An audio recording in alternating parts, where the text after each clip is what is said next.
Sampai Indonesia Malam kembali hadir dengan informasi Presiden Amerika Serikat Donald Trump menegaskan bahwa Iran tidak boleh memiliki senjata nuklir. Hal itu disampaikan Trump sebelum melakukan perjalanan menuju Tiongkok untuk melakukan pertemuan. Trump menyebut jika Iran memiliki senjata nuklir, maka bukan hanya Amerika yang mengalami kesulitan, melainkan seluruh dunia akan mengalami kerugian yang besar. Trump juga meyakini jika perang antara Amerika dan Iran berakhir, kondisi ekonomi global khususnya harga minyak dunia akan mengalami penurunan yang sangat drastis.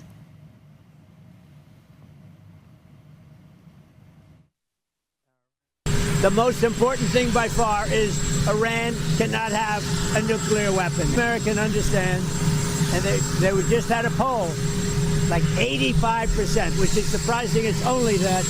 They understand that Iran cannot have a nuclear weapon.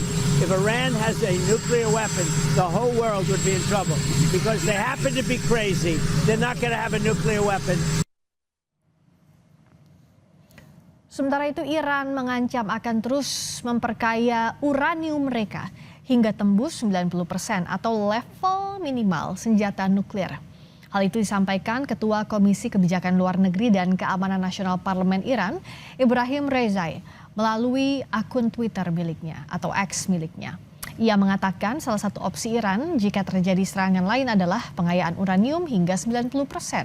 Kami akan meninjaunya di parlemen. Cuitan ini merupakan ancaman Iran di tengah tekanan Amerika Serikat yang terus-menerus datang.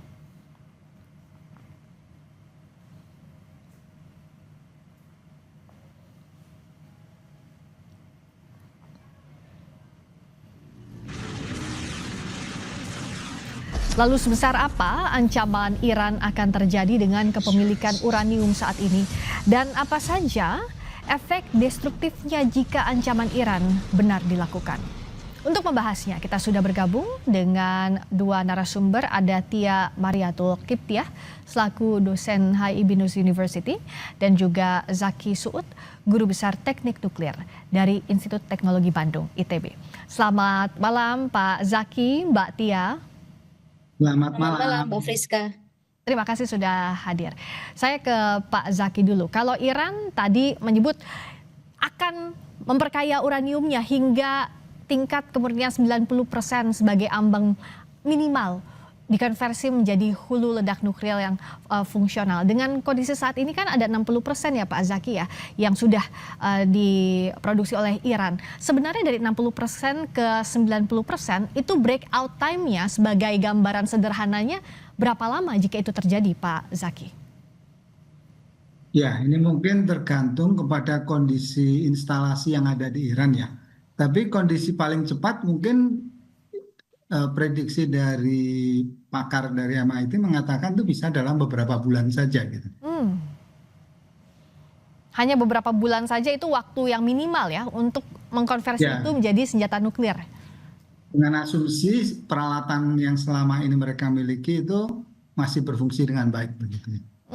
Sebenarnya seberapa besar sih Pak kalau kita bisa membaca ancaman ini dilakukan oleh Iran? Apakah memang Iran punya kapasitas itu sejauh ini Pak Zaki? Kalau untuk memperkaya saya rasa ya, karena dia kan selama ini punya banyak sekali sistem pengayaan. Cuman kan beberapa mungkin sudah dibom oleh Amerika. Nah, seberapa jauh itu yang akan menjadi penentu ya. Apalagi Mbak Tia, kita tahu kan Iran bahkan sejak tahun lalu itu sudah mempertimbangkan untuk keluar dari perjanjian non-proliferasi senjata nuklir atau Nuclear Non-Proliferation Treaty NPT. Apakah artinya dengan gertakan yang disampaikan Iran ini kemungkinan besar bisa dilakukan dalam waktu dekat? Ya, Iran keluar dari NPT kan ada sebabnya, Mbak. Jadi dia memang melakukan decision itu atau keputusan tersebut memang reasonnya karena mengalami tekanan yang terus-menerus. Belum lagi sanksi ekonomi Amerika Serikat itu juga turut memperparah kondisi perekonomian Iran. Jadi mau tidak mau dia harus melakukan beberapa strategi. Salah satunya adalah gertakan-gertakan tadi. Misalnya ada keinginan untuk keluar dari NPT, kemudian Dia juga sekarang melakukan gertakan baru ya. Dia akan terus memperkaya uraniumnya dengan harapan bahwa Amerika Serikat berhenti mempressure atau menekan Iran karena secara international law, secara IAEA atau International Atom Agency, Iran tidak terbukti dalam proses membuat senjata nuklir. Jadi kita memang di sini harus membedakan antara dia membuat nuklir untuk energi, untuk prosperity, untuk damai, untuk kesejahteraan masyarakatnya dengan membuat senjata nuklir. Saya tidak yakin gertakan tersebut akan direalisasikan sebagaimana yang dikatakan oleh Galibaf. Jadi Galibaf itu mengatakan tersebut karena tidak selesai-selesai. Ya. Ada saja apa yang dilakukan oleh Trump ini yang membuat round 3 ini juga tidak juga terrealisasi. Sementara kondisi ekonomi Iran juga terus memburuk, Mbak Friska. Jadi dia harus melakukan strategi-strategi tekanan balik sama seperti yang dilakukan Amerika Serikat, ada double ada pengawasan Hormuz begitu ya. Ya. Kemudian ada penyerangan terhadap kapal Iran, kemudian melakukan penolakan atau rejection terhadap proposal 14 poin Iran. Itu kan pressure. Maka Iran harus menjawabnya dengan pressure lagi, yaitu apa? Ya udah, kita terus adakan pengayaan uranium yang lebih besar lagi sampai mendekati minimal senjata nuklir. Tapi saya tidak yakin karena saya tahu betul tentang ideologi Iran, tentang sistem politik Iran, itu tidak mungkin dilakukan. Dan saya pikir ini hanya gertakan, tapi gertakan ini juga tidak bisa dianggap sepele. Orang bisa melakukan apapun ketika sudah dalam kondisi terpojok, Mbak Friska. Nah, apalagi dengan kondisinya pressure ini terus dilakukan ya Mbak Tia. Kita tahu kan dari beberapa round perundingan itu yang jadi ganjalan pasti soal uranium. Begitu ya Mbak Tia ya. Jadi ini adalah satu-satunya jalan bagi Iran, ya mereka ingin keluar dari pressure ini. Bisa dibaca demikian ya Mbak Tia? Iya, dia ingin menghentikan pressure Amerika Serikat ini. Karena kan Amerika Serikat ini mempressure tidak sendirian. Dia juga ada bisikan dari eksternal. Eksternal itu adalah Israel. Ini adalah pola ketakutan Israel yang sangat amat takut dengan pengayaan uranium Iran sampai membuat senjata nuklir. Kalau Iran sampai punya, itu bahaya sekali. Berarti Iran di kawasan paling kuat. Tidak ada yang punya selain Israel dan Iran kalau begitu, ya kan? Ya. Sekarang kan hanya Israel yang punya. Kalau misalnya Iran juga memiliki senjata nuklir dan hanya Iran yang mempunyai kapabilitas untuk membuat senjata nuklir. Itu yang dikhawatirkan oleh Israel. Maka persoalan poin proposal itu berputar terus saja di situ. Uranium front. Apakah uranium front itu merupakan kepentingan nasionalnya Amerika? Bukan. Itu kepentingan nasionalnya Israel. Bagaimana Iran dihilangkan frontnya di kawasan Timur Tengah, salah satunya Hezbollah yang tadi dipublikasikan di Kompas TV. Yang kedua adalah uranium. Ini bahaya sekali untuk Israel begitu. Maka apapun yang terjadi, 2 poin itu harus di-reject, dan Iran ketika di-reject marah. Caranya itu adalah melakukan pressure balik dengan menyebutkan kalau begitu kami di sini Iran itu akan terus memperkaya uranium. Nah, berharap gertakan tersebut itu akan mengubah segala macam ancaman Trump, pressure dari Trump, kemudian berharap kembali ke perundingan karena Iran sebetulnya ingin berunding. Ingin sekali berunding karena ekonomi mereka juga sudah tidak baik, Mbak Friska. Memang harus diselesaikan ini begitu. Nah, bagaimana kita membacanya? Tadi kan kita membahas bahwa yang selalu dituding adalah Iran bukan memperkaya uranium, mengayakan uranium untuk prosperity, untuk kesejahteraannya, untuk energi, tapi untuk senjata nuklir. Pak Zaki, bagaimana sih kita bisa membaca kemampuan Iran sekarang? Apakah Iran punya kapabilitas untuk mengembangkan ini sebagai senjata nuklir, atau sebaliknya, pengayaan uranium yang dilakukan Iran sampai saat ini adalah untuk energi, untuk kesejahteraan, untuk kepentingan nasionalnya Iran? Ya, sebetulnya proses pengayaan uranium untuk energi dan untuk senjata nuklir hampir sama saja.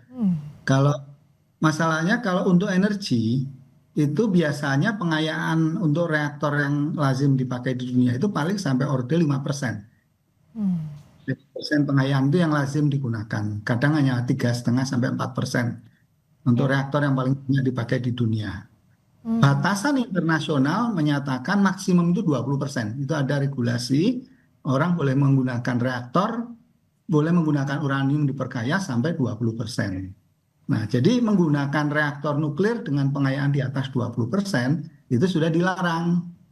Nah, ini Iran memperkaya sampai 60%. Nah, ini membuat beberapa negara melihat, nah itu kalau untuk alasan penggunaan energi nuklir itu dianggap kurang masuk akal ya. Karena tidak ada reaktor komersial yang menggunakan sampai di atas 20% gitu. Bahkan reaktor untuk yang thermal yang selama ini ada dan yang sudah beroperasi di Iran itu cukup 3%, 4% saja udah cukup. Apakah ada negara pembanding lainnya, Pak Zaki, yang memang memperkaya uranium ini untuk hanya kepentingan energi saja, terbatas kepentingan energi saja? Ya, negara-negara maju ya seperti Perancis. Kalau Perancis kan memang dia negara nuklir juga gitu ya.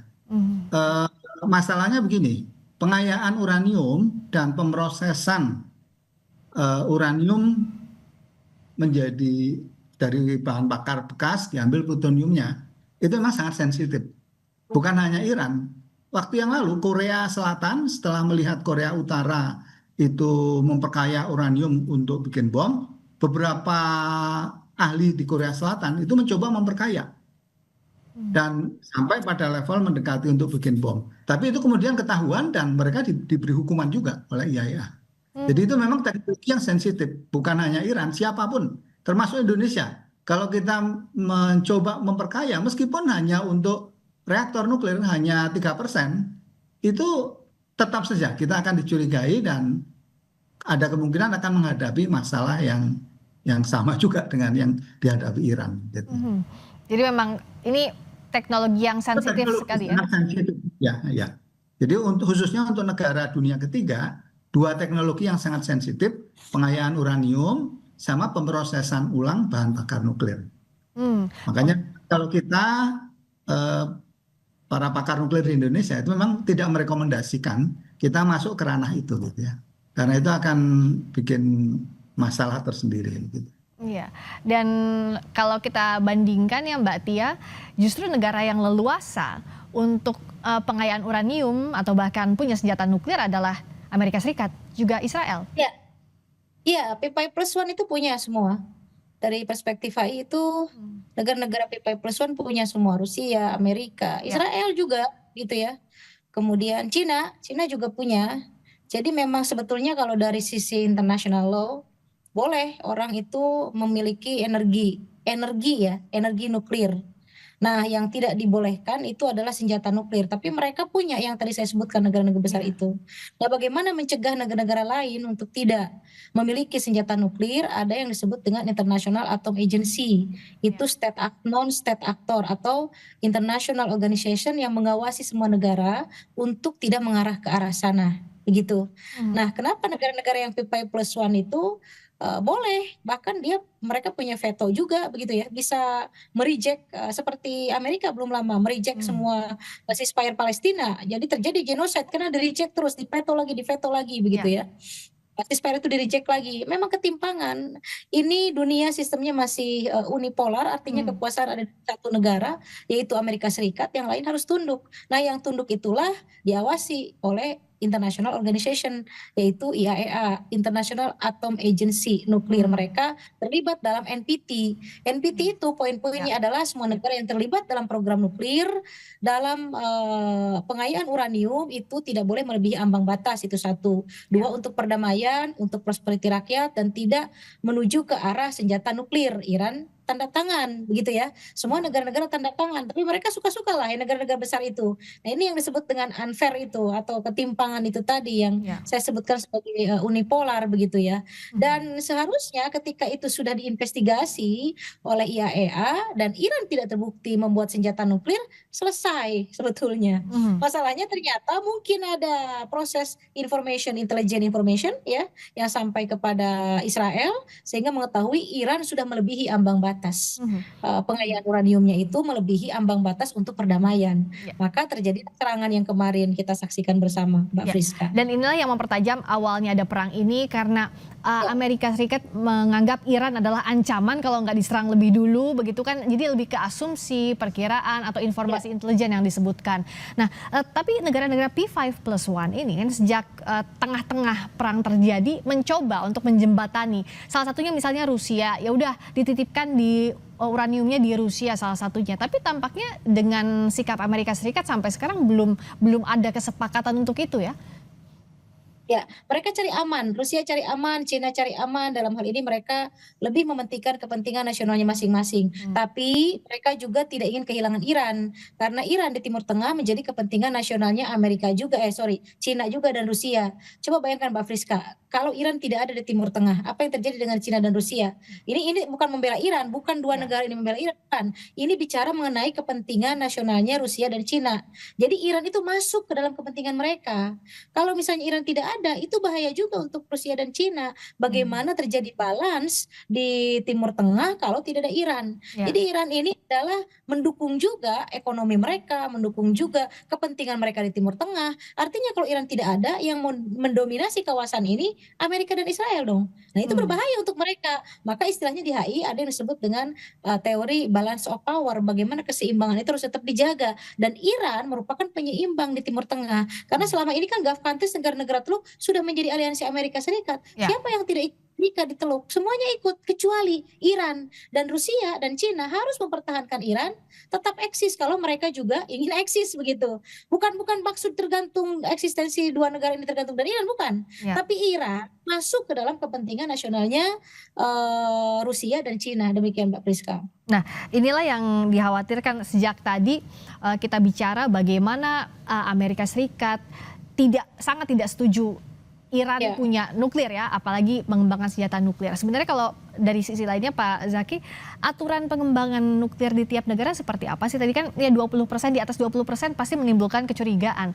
Tapi sebenarnya siapa yang bisa mengawasi soal ini, soal pengembangan nuklir, soal pengawasannya di setiap negara Pak Zaki? Nah, sebetulnya tadi Bu Tia sudah menyebutkan ya, Badan Tenaga Atom Internasional itu selalu melakukan inspeksi ke semua negara. Bahkan meskipun seperti Indonesia tidak punya pengayaan uranium, tidak punya Ya. pemrosesan bakar nuklir, kita mengoperasikan reaktor nuklir. Itu setiap tahun ada inspeksi dan mereka memeriksa itu bahan bakar uraniumnya berapa gram. Even 0, berapa gram bergeser itu jadi masalah. Ya. Dan Badan Energi Atom Internasional ini apalagi sudah sejak tahun 57 ya Pak Zaki ya di Ya. Vienna, di Wina. Nah sebenarnya sejauh ini siapa sih yang punya dari Badan Atom Internasional ini, memang apa sih yang jadi kekhawatiran kalau negara berkembang, negara dunia ketiga ini punya nuklir di luar P5+1 tadi Pak Zaki dalam perkembangannya? Mungkin barangkali bisa saya berikan gambaran begini. Senjata nuklir itu kekuatannya luar biasa. Yang dipakai di Hiroshima itu termasuk senjata nuklir yang generasi awal. Ya. Itu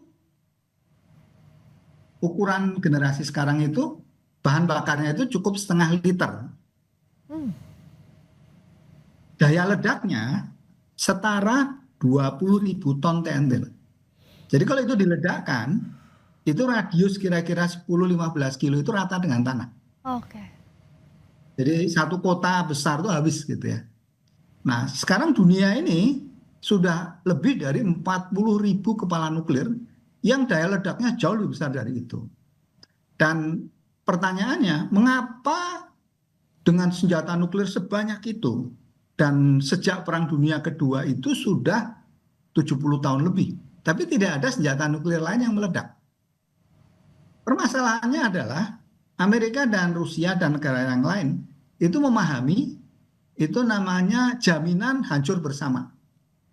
Jadi kalau Amerika atau Rusia memulai senjata nuklir menyerang, siapapun yang memulai itu tidak menjamin mereka akan menang.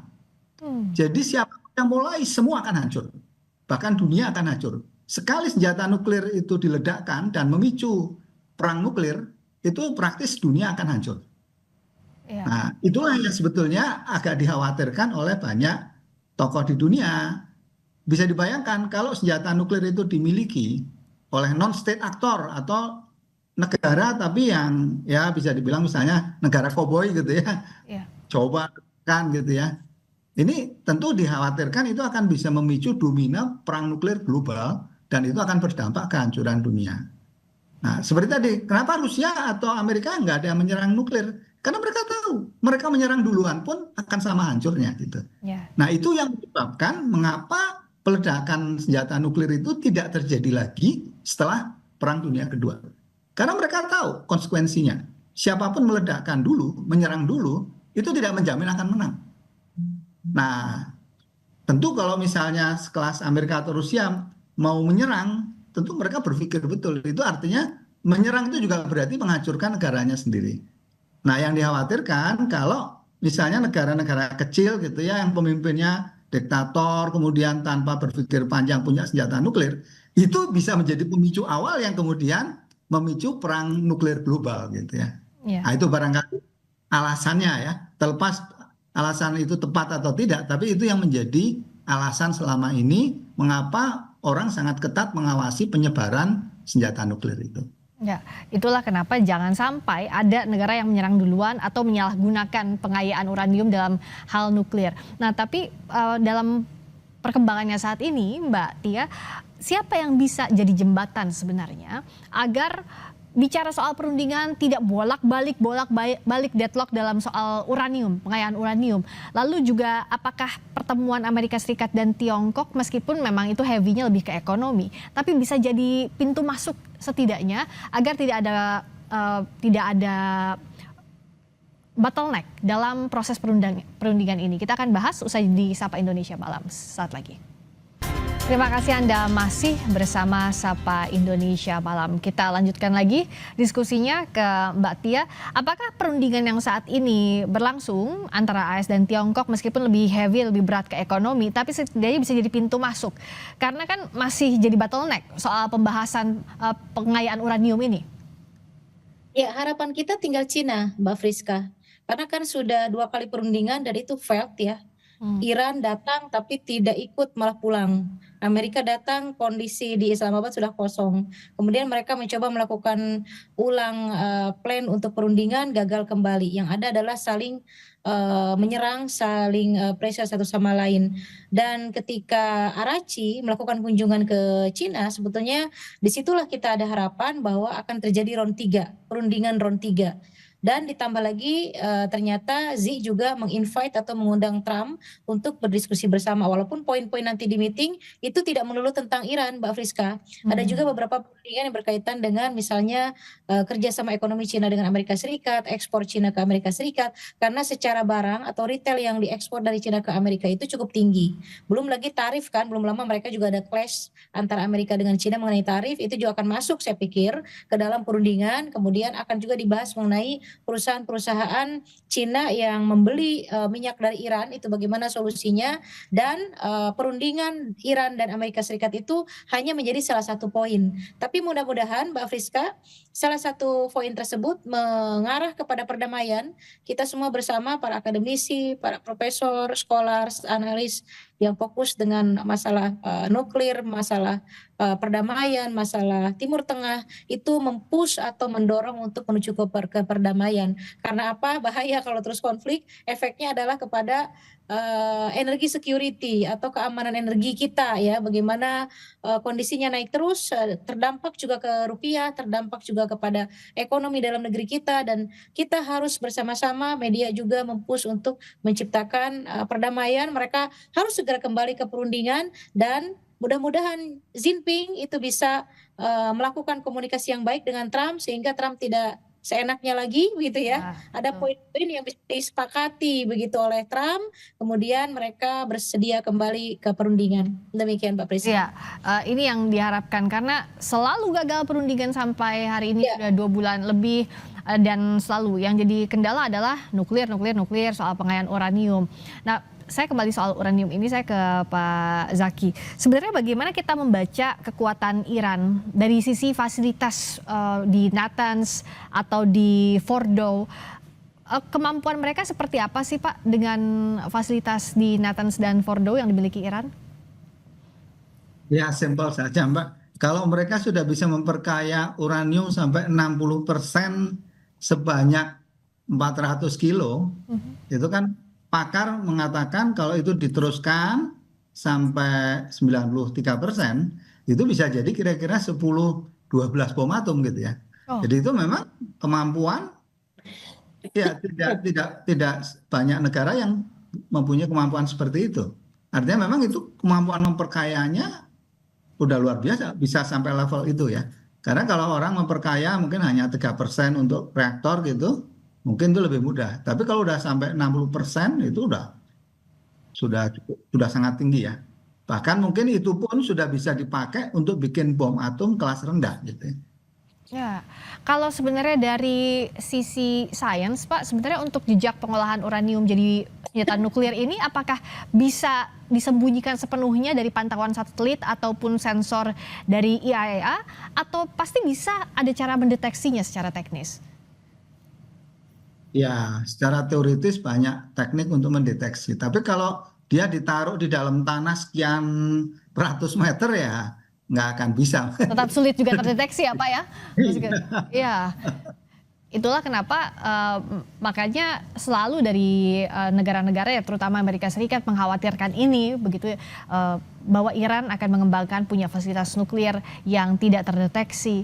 Sebenarnya tekanan maksimum itu tidak hanya untuk Iran ya Mbak Tia. Siapa juga yang bisa menekan atau ngerem lah Amerika Serikat dan Israel agar perdebatan soal nuklir ini tidak dijadikan alasan untuk memperpanjang perang dengan alasan apapun. Padahal tujuannya adalah Hormuz. Ya, sebetulnya begini Mbak Priska, kalau dari perspektif HI ya, kalau negara yang sudah masuk NPT harusnya itu sudah selesai karena mereka menandatangani agreement di mana mereka tidak melakukan energi nuklirnya selain di luar damai, selain di luar tujuan damai atau sampai membuat hulu ledak nuklir. Nah, di NPT itu kan jelas gitu ya, non proliferasi treaty. Negara-negara yang sudah menandatangani itu harusnya sudah aman harusnya ya.